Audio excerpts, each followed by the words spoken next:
there was one thing wrong with it that upset me when I found it.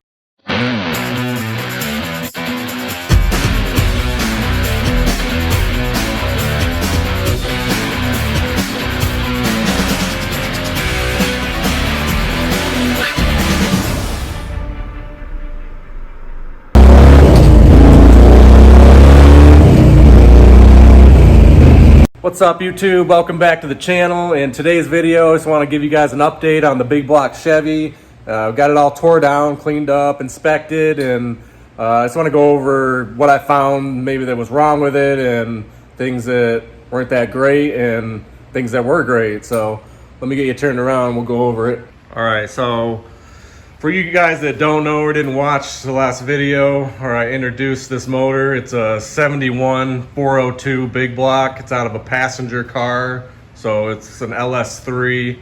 Would have came in like Chevelles, Camaros, Impalas, just most of the big passenger cars and the super sport stuff, and you know, the early 70s. So it's a decent 2-bolt main big block Chevy. It's in decent shape, considering, you know, we don't really know the history on this engine, but after inspection, it actually isn't that horrible. There was one thing wrong with it that upset me when I found it, but you know, I took care of it, and actually the repair went pretty well, and that's this motor mount hole right here. If you guys can see it, when I got the engine flipped over and cleaned, somebody had tried to drill this motor mount hole while it was in the car, and they sent the drill bit like at an angle like this way because they were trying to drill it while it was in the car, and it was absolutely horrible. So when I found that, I kind of freaked out, but I was able to actually bolt a motor mount, a solid motor mount, this one right here. I bolted this on and used that as a guide to re-drill the hole, and it worked fabulously. This is a solid motor mount, it's really hardened metal, and it worked great. It got me right at the perfect angle for the drill out, and I was able to actually drill out a lot of the old bolt, because why they drilled it is because somebody snapped a bolt off in it. Some kind of hard or soft bolt they put in there and snapped it off, and then they tried to drill it out while it was in the car and just did a horrible job and actually did more damage than helped the block. But I was able to get it all the old bolt drilled out. Here's actually a piece of it over here, I'll show you. It's kind of funny, but there it is. That's what was left after I had drilled it out. Some old bolt they snapped off in there. So I'm really happy that I was able to get it out, get the hole straight again, and it's good. I put a heli-coil in there, and I mean, that's not the best repair, but it's gonna save this engine, and I'll be able to install it, and I'm not too worried about it. I'll keep an eye on it and make sure that the bolt stays tight in the block. So I feel like I dodged a bullet with that. We'll see how that goes. But overall, the motor is in really good shape. The bottom end, we checked the bearings, and they're all in good shape. And yeah, just the engine overall is just, it's definitely a runner. Somebody had done a quick rebuild on it. It's got 60 over, new 60 over pistons in it, newer. If you guys can see those down in there, they're actually really clean.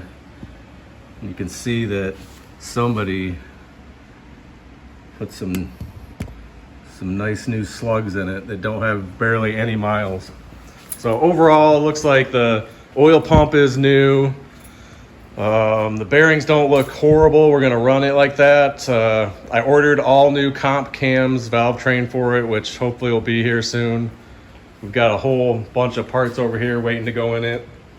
Gasket sets, harmonic balancer, pulleys, water pumps, bolts. Here's the camshaft that I took out of it. The one that came out of it was not that great, so somebody either didn't break this cam in right, because it definitely had some excessive lobe wear on it. For you guys that can tell, I mean, I'm sure you can see it on there. It wasn't great at all. Some of the lifters were hard to get out. They were slightly mushroomed in there, but it all came apart. There definitely, somebody didn't take that great care of this motor. I mean, when we drained the oil, there was like 2 quarts in it, which is not great. And the timing set was really worn out. The chain and gears were like flopping in there. They had excessive play in the chain, which is not great. But that doesn't matter because the lower end seems tight, the bearings are tight, and I'm replacing all those parts anyways with nice matched comp cam set. So overall, what I needed to salvage from this motor is going to be okay. And really, this engine is just a band-aid to get me back up and running for the summer. Just something to throw in the car while I rebuild the stroker. And then also I've got another big block Chevy, a 454, that I'm going to be piecing together, and I'll make sure that I post videos of those 2 builds as well. So make sure that you guys subscribe and follow all these engine builds. I'll have 3 of them going, and they're all for the Nova. So we're kind of just going to throw them all together, and I may end up swapping engines here and there to try to figure out which one I like best. I don't think I ever showed you guys the 454.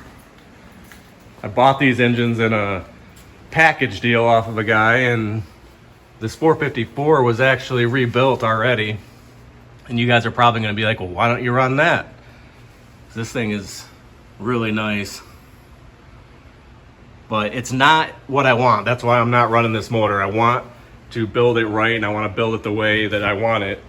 And that's going to take some time and some nicer parts, because I want to get some really nice heads for it and a roller valve train set up for it.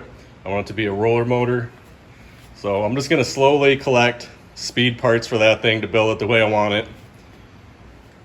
And for now, we're just going to throw the 402 in it, which should be a nice little healthy street motor, just for cruising around and having fun with. It's nothing that I'm going to be running up to $7 grand or, you know, 6,500 all the time and abusing it. It's just going to be a cruiser motor to get me back on the street. So hopefully within a week or 2, we'll have the parts to fully assemble this thing. I bought a cam degree tool so we can degree the cam in and make sure that we're on the correct center line, and just trying to put it back together the most efficient and correct way I can. And we're just going to slap it in the car and see if everything's all right. I mean, hopefully it will be. I plan on bringing the Nova in and taking the whole front clip off of it to make it easier to get everything in and assembled. So let me know what you guys think. Put your comments down below on this 402 build. Let me know what you think about my plan and what you think would be best for the build. And I really appreciate all your guys' comments that you made on the last video talking about the plan, swapping out the stroker and putting in the big block Chevy. And don't worry, the stroker is going to get repaired. It's going to get some nicer parts put in it, and you guys will get a chance to see all that. So make sure that you guys subscribe to follow. Make sure you leave me some comments on what's going on. And I appreciate all your guys' support, especially for you guys that gave me some really good ideas on how to fix that stroker motor. So really appreciate it. So I will see you guys on the next video. Later.